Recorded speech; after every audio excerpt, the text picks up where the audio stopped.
Boa noite. Você confere agora as notícias que são destaque em Minas nesta quinta-feira. Um homem mata a companheira na frente da filha e se suicida. Militares são presos com R$1,5 milhão na estrada. Cães são resgatados de uma casa pela Polícia Civil e um deles está em estado grave. E na política, o governo de Minas está juntando documentos para pressionar a União a pagar os repasses atrasados de ICMS.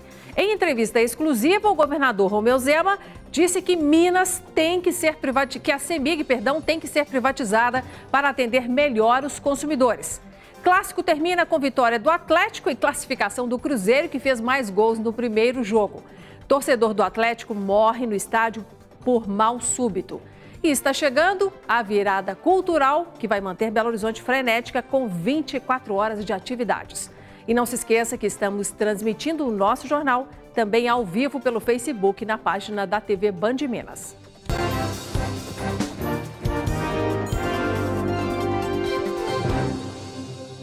Um bancário matou a companheira na frente da filha de 11 anos na madrugada de hoje em Januária, no norte do estado, e se matou em seguida. Vizinhos acordaram com o barulho dos tiros e acionaram a polícia. Os militares encontraram a menina desesperada na porta de casa.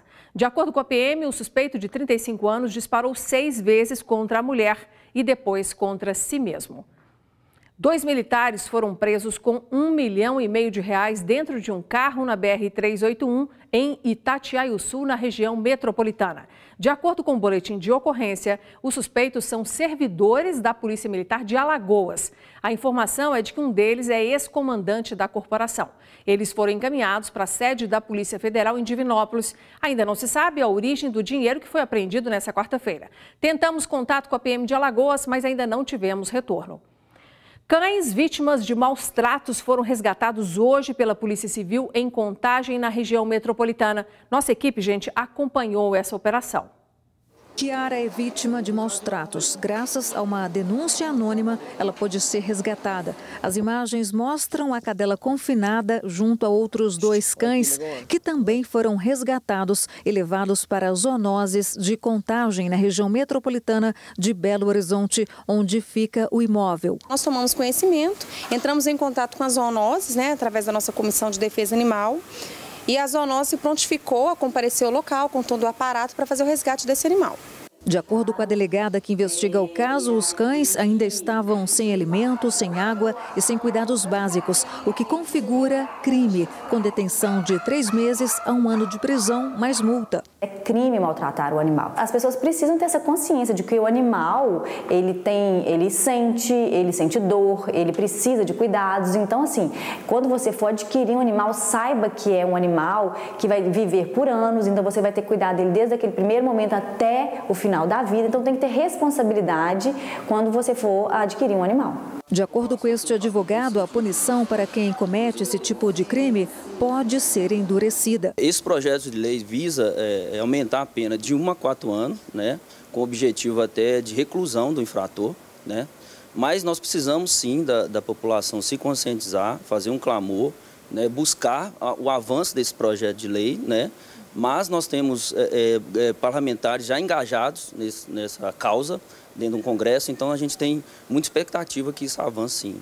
Assim que Kiara se recuperar e estiver apta para um novo lar, ela entrará para a lista de cães à espera de um adotante. E a gente convida as pessoas que têm interesse em ter um animal, um cão ou um gato, a ligar aqui para o DEMA ou vir pessoalmente para fornecer seu nome, telefone, as características do animal que ela quer adotar, o porte, se é fêmea ou macho, porque aí na medida que a gente for prendendo animais vítimas de maus tratos, a gente entra em contato com essa pessoa para dizer que tem um bichinho ali com aquelas características precisando de um lar.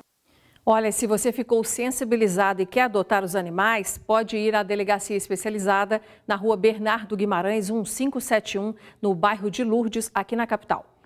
Equipes do Corpo de Bombeiros fazem neste momento, o resgate de vítimas do desabamento de uma residência que ocorreu ali no finalzinho da tarde de hoje, na cidade de Ibirité, na região metropolitana. De acordo com as primeiras informações, os militares trabalham no salvamento de 2 pessoas que estão sob os escombros. Eles estão conscientes, mas o estado de saúde, a gravidade ainda não foi informada. 5 pessoas foram presas em uma operação da Polícia Civil contra a falsificação de calçados lá na cidade de Nova Serrana. 1 milhão de produtos falsificados foram apreendidos. De acordo com a Polícia Civil, há ainda a suspeita de lavagem de dinheiro, já que foram encontradas notas fiscais frias em algumas fábricas. Os detidos podem responder por crimes contra a relação de consumo, com pena que varia de 2 a 5 anos de prisão. Falando agora de política, os deputados estaduais liberaram o governo de Minas para pagar jetons aos secretários de Estado em votação realizada nesta quinta-feira. Jetons, gente, são aqueles pagamentos extras para quem participa de conselhos de empresas estatais. Os próprios deputados haviam vetado esse item na primeira versão do texto da reforma administrativa e hoje recuaram. O governo de Minas vai levar a Brasília um documento que pede mudanças na legislação sobre a Lei Candir, que isenta as empresas exportadoras de pagar o ICMS, tirando aí uma parte importante da receita do Estado. O documento, chamado de A Carta de Minas, foi apresentado hoje na Assembleia Legislativa. O presidente da Assembleia Legislativa recebeu o governador Romeu Zema, o procurador-geral do Estado, Antônio Toné, e representantes de outros órgãos públicos, para exemplificar o que Minas poderia receber pela exploração das suas riquezas minerais. Agostinho Patrus comparou o valor dos royalties do petróleo com a CEFEM, a compensação financeira pela exploração dos recursos minerais, já que Minas é o maior exportador desse setor no país. Nós apresentamos também aqui números importantes do comparativo entre o royalty que é pago ao petróleo, ao Rio de Janeiro, e a CEFEM, que é o que condiz com isso, né, a semelhança disso em Minas Gerais. Para que as senhoras e os senhores tenham ideia, o Rio de Janeiro, no ano de 2018, recebeu 13 bilhões de reais sobre o royalty do petróleo. E Minas Gerais, pouco mais de 250 milhões para a mineração, para compensar ocorrido com a mineração. A reunião foi a portas fechadas e pôde ser acompanhada somente pelos deputados mineiros e autoridades convidadas. Do encontro surgiu um documento intitulado Carta de Minas, que será apresentado ao Supremo numa audiência marcada para o dia 5 de agosto. É a união dos mineiros para que a Lei Candir, que é um direito de Minas, independe de governo, independe de coloração partidária, é um direito do nosso Estado, para que Minas possa voltar a ter condição de investir, possa voltar a dar uma saúde, uma educação digna aos seus moradores, aqueles que aqui vivem, e possa também voltar ao pagamento dos servidores e os compromissos com os prefeitos. A Lei Candir foi criada em 1996 para regulamentar a cobrança do ICMS, o imposto estadual. A norma previa a isenção no pagamento de exportações de matéria-prima, como o minério de ferro e também o grão de café, por exemplo. Para tentar sanar um pouco dos problemas causados pela queda na arrecadação, essa mesma norma garantiu o repasse de valores feitos pelo governo federal. Mas de 2006 para cá, uma mudança na legislação fez com que cada governador negociasse o valor a ser pago de acordo com o orçamento da União. Com isso, os estados passaram a não mais receber esta compensação na mesma proporção das perdas. O estudo calculou as perdas do Estado desde 2006, cerca de 135 bilhões de reais. A proposta, que será levada a Brasília, prevê que Minas Gerais receba de 6 a 8 bilhões de reais por ano durante algumas décadas. O governador Romeu Zema não falou com a imprensa, mas o advogado-geral do Estado garantiu que os critérios levaram em conta as condições financeiras atuais da União. São dois momentos, as perdas passadas e as perdas futuras. Minas propõe que sejam acertados no horizonte de 60 anos. E as perdas futuras, no PL que tramitou no Senado, havia se encontrado um valor de 39 bilhões, propõe a divisão desse valor pela metade, então representando uma importância de 18 bilhões a ser acertada a partir do pronunciamento do Supremo Tribunal Federal nesta audiência do dia 5. O governador de Minas, Romeu Zema, do Partido Novo, esteve hoje aqui na Band Minas e falou sobre vários assuntos em uma entrevista ao vivo para o Band News TV. Nós separamos alguns trechinhos para você conferir. Primeiro assunto, a dívida de 7 bilhões de reais que o Estado tem com os municípios. Das 853 cidades, apenas 20 ainda não aderiram ao acordo proposto pelo governo, que fará a quitação dos repasses atrasados em parcelas que começarão a ser pagas no ano que vem. Nós estamos procurando todos esses municípios ou as suas respectivas associações para que venham a fazer adesão, porque, infelizmente, não existe recursos. Nós temos de lembrar que, nos últimos anos, Minas, em vez de mostrar os problemas, escondeu os problemas. A coisa que eu mais gostaria era de pagar o prefeito Calil e todos os demais prefeitos de Minas.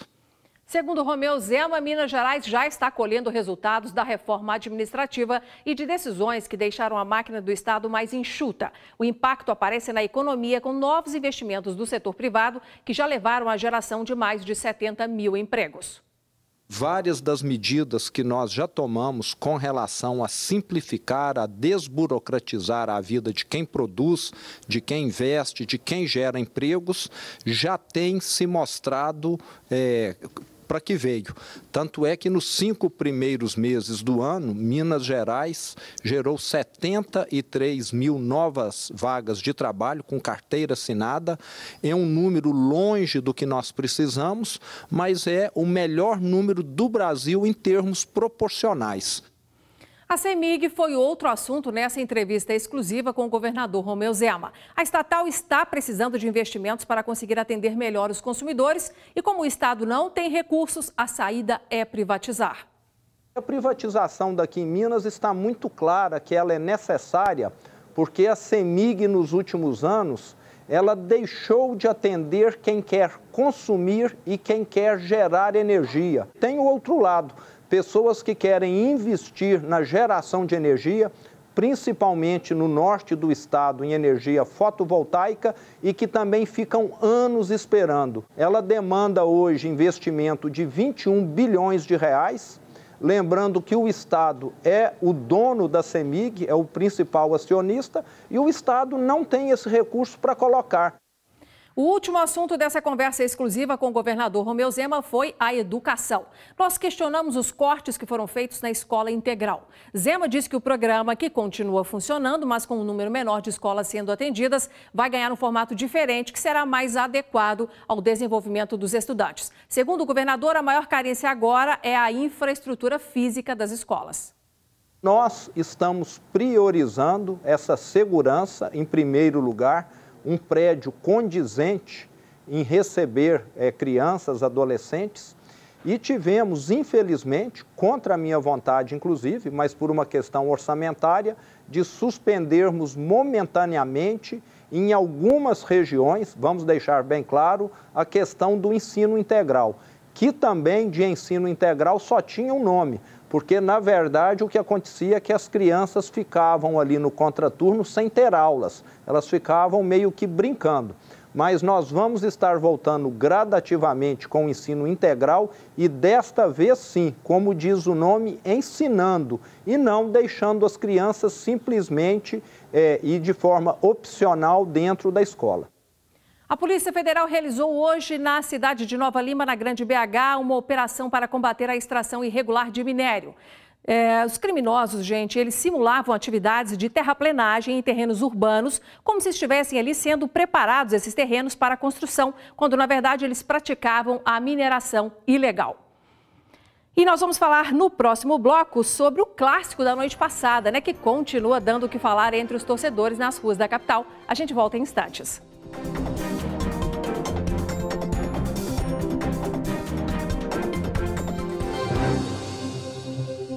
Um torcedor atleticano morreu no Estádio Independência durante o clássico da noite passada. Luciano Oliveira Palhares, de 34 anos, acompanhava a partida com o filho de 5 anos quando teve um mal súbito. Ele chegou a ser socorrido por médicos do estádio e encaminhado para o Hospital João 23. Em nota, a Arena Independência e o Atlético lamentaram a morte do torcedor. E dentro de campo, gente, o jogo foi quente, né? Teve expulsão dos dois lados, árbitro de vídeo e muita polêmica. Ingredientes que deixaram o clássico ainda mais emocionante. O Galo tinha mais posse de bola, que se traduziu em gol aos 34 minutos, quando a bola caiu nos pés de Casares dentro da área. Ele soltou a bomba e estufou as redes. Atlético 1-0. E o segundo só não veio 3 minutos depois, porque Fábio fez um milagre e Dedé, na sequência, se esticou todo para jogar para escanteio. A pressão continuou no segundo tempo. Nesta descida do Galo, Dedé tirou quase em cima da linha. Aos 18 minutos, contra-ataque celeste. Marquinhos Gabriel achou Orejuela, que deu passe para Pedro Rocha fuzilar. Gol de empate do Cruzeiro. Reclamação do Atlético e jogo parado. Na confusão, David e Alejandro foram expulsos, um para cada lado. O árbitro foi ao monitor, consultou o VAR e anulou o gol da Raposa. Pegou uma falta de Marquinhos Gabriel no início da jogada. Geovânio entrou no jogo e acertou o travessão de Fábio. E quando ninguém esperava mais nada, Patrick acertou um balaço de fora da área na gaveta. Golaço! 2-0 Galo. Mas daí para frente o Cruzeiro segurou a pressão até o final. Festa celeste no gramado e reconhecimento da torcida atleticana nas arquibancadas pelo esforço do time. O resultado agregado foi digno de um verdadeiro clássico. Placar apertado de 3-2. O lado azul sai fortalecido por eliminar o rival para encarar o River Plate na Argentina pela Libertadores. Já o lado alvinegro tem o Botafogo no Rio pela Copa Sul-Americana. E apesar de estar eliminado da Copa do Brasil, também sai com moral. Nós ganhamos a nossa classificação quinta-feira passada, quando talvez todos esperavam que nós não tivéssemos uma resposta daquela para dar. E no futebol você não pode subestimar o teu adversário. Nós estamos levando a classificação daqui hoje porque jamais subestimamos o Atlético, mesmo tendo uma vantagem de 3-0. Às vezes a gente aprende muito mais nas derrotas do que na vitória. E já vale de lição. Nosso primeiro jogo da decisão é lá no Rio de Janeiro. E se a gente entrar como a gente entrou no Mineirão, a gente vai sofrer novamente.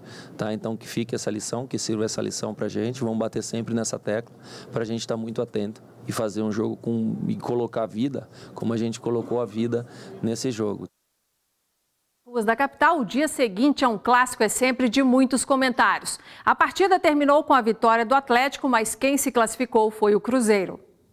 A Raposa entrou em campo com uma boa vantagem e o Galo precisava se superar. Fez jogadas incríveis, mas a vitória não teve sabor, já que os 2 gols garantiram a classificação da Raposa, que seguiu para mais uma semifinal da Copa do Brasil. O Galo ganhou, mas não levou. Foi um pouquinho difícil, mas dentro do Horto agora, quem comanda é a gente, né? Achei que o Atlético merecia muito ganhar, tinha que ter jogado assim no primeiro jogo. O jogo foi no Independência, a casa do Galo, onde o time se sente mais à vontade. E teve cruzeirense assumindo que o adversário jogou mesmo melhor. Na casa deles, eles sempre joga melhor que nós. Os torcedores do time alvinegro amanheceram nesta quinta-feira com sugestões para dar ao técnico do Atlético, Rodrigo Santana. Tem que tirar o vidro daí, irmão. Já jogou bem, o tempo dele passou. Tem que colocar um cara que tem mais reflexo lá. Heber, Léo Silva, né? Leilias, Vitor, Fábio Santos. Não deveria mais vestir a camisa do Atlético. Quase 7 milhões de reais é o valor da classificação da semifinal da Copa do Brasil. Um dinheiro muito bem-vindo para os clubes que buscam abater dívidas e pagar outras responsabilidades financeiras. Se conquistar o título 2019 da Copa do Brasil, o prêmio em dinheiro será em torno de 70 milhões de reais, o que vai ajudar bastante o time a melhorar as finanças. Cruzeiro, hein? Campeão, se Deus quiser. Boa sorte pro Cruzeiro. E não perca no próximo bloco, gente, engasguei aí, as dicas da nossa agenda cultural para o seu final de semana. Até já.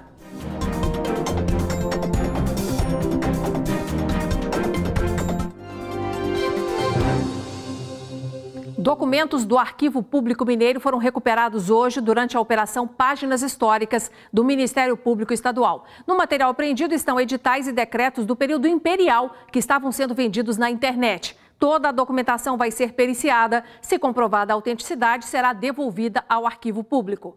Mais de 400 atrações artísticas vão ganhar as ruas do centro da capital e de outros bairros neste final de semana na Virada Cultural de BH. Hoje, os organizadores falaram sobre os preparativos e o esquema de segurança montado para o evento. A 5ª edição da Virada Cultural de Belo Horizonte. 4 horas de programação que devem ser uma vitrine a nível nacional. O secretário municipal de Cultura fala sobre a amplitude da festa mineira, que recebeu mais de 2 milhões de reais em investimento e será gratuita para os visitantes. 420 e poucas atrações, isso dá uma grandeza gigantesca ao evento.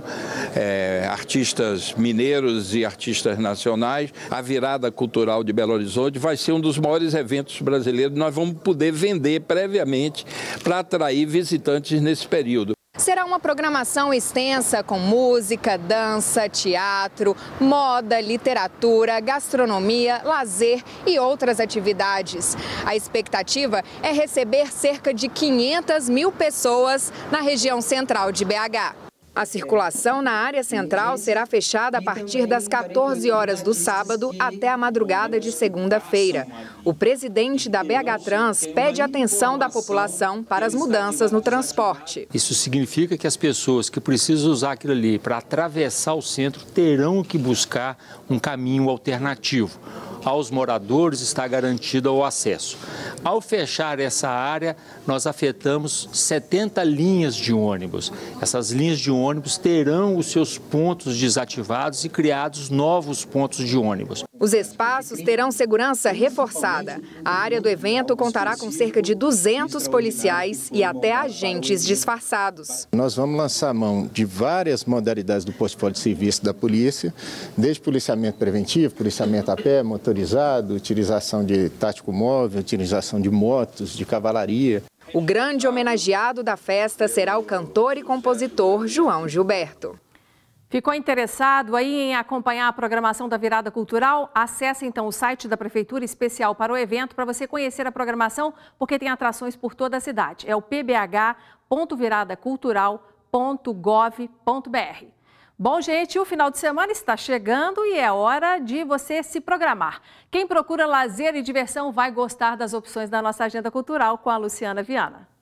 Um dos filmes mais esperados do ano chega à telona. Aventura, fantasia e live action em O Rei Leão da Disney, que retrata uma jornada pela savana africana, onde nasce o futuro rei da Pedra do Reino, Simba. Com a ajuda de 2 novos e inusitados amigos, Simba terá que crescer e voltar para recuperar o que é dele por direito. Uma linda e emocionante história para toda a família na telona.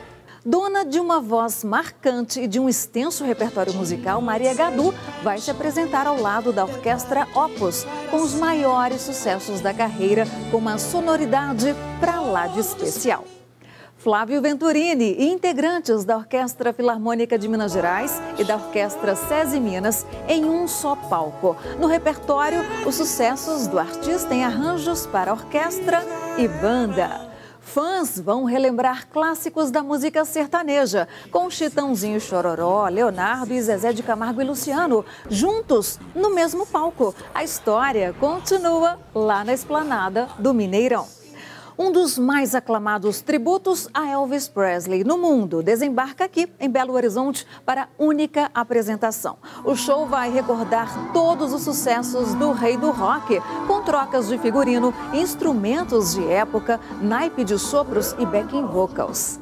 Nando Reis é uma das atrações musicais de uma mega festa de inverno aqui na capital mineira, que vai contar ainda com gastronomia, vinhos e cervejas artesanais. Então programe-se e divirta-se.